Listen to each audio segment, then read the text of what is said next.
Do you want to connect your Beats headsets to your Samsung Galaxy phone? This video I'm going to be showing you how. It's quite simple. This is a S25 Ultra.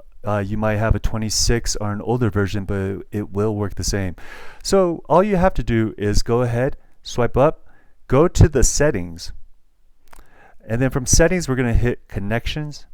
From connections we're going to hit Bluetooth. Now from Bluetooth it might pop up under available devices underneath. Now if it doesn't, what we're going to want to do is first turn on the Beats.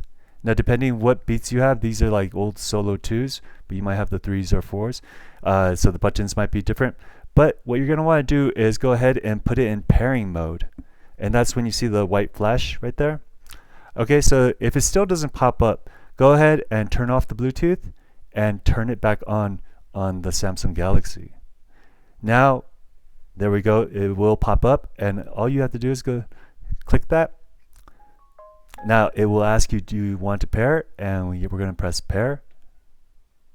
So now your Beats are connected to your Samsung Galaxy. Alright guys, I hope this video helps. If it does, please consider liking, commenting, or subscribing, and I'll see you next time. Bye bye.